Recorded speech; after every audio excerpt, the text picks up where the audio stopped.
Cet homme est considéré comme l'un des plus grands leaders de l'histoire. Ce n'était ni un coopérant de terre, ni un gagnant de bataille. Ernest Shackleton est devenu célèbre pour avoir dirigé l'une des expéditions les plus désastreuses et en même temps les plus inspirantes de l'histoire de l'exploration polaire. L'expédition Endurance, réalisée entre 1914 et 1917. Le principal objectif de l'expédition était de réaliser la première traversée terrestre de l'Antarctique, allant de la mer de Weddell à la mer des Ross en passant par le pôle sud. Cependant, en janvier 1915, avant même que l'équipe de bateaux commence leur traversée, l'Endurance s'est retrouvée coincée dans la glace de la mer de Weddell. Au cours des mois suivants, la pression de la glace a sévèrement endommagé et finalement détruit la navire jusqu'à ce qu'il coule en novembre 1915, forçant l'équipage à camper sur la glace.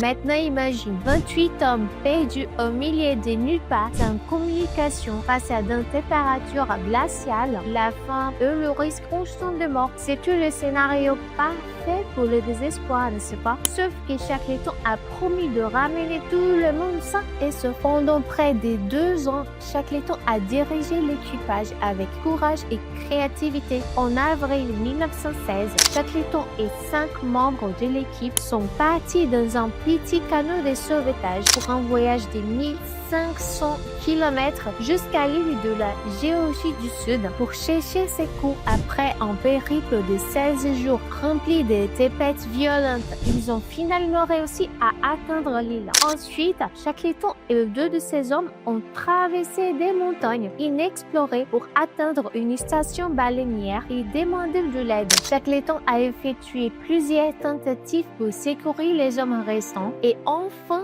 en août 1916, il a réussi à revenir avec un navire de sauvetage et à ramener tous les membres de l'expédition en sécurité chez eux sans aucune perte de vie. Shackleton a laissé un héritage qui dépasse les simples explorations antarctiques. Il est devenu un symbole du leadership en temps d'adversité et un exemple remarquable de courage et de ténacité humaine. Moi, c'est Alita et si tu aimes découvrir des histoires comme celle-ci, abonne-toi.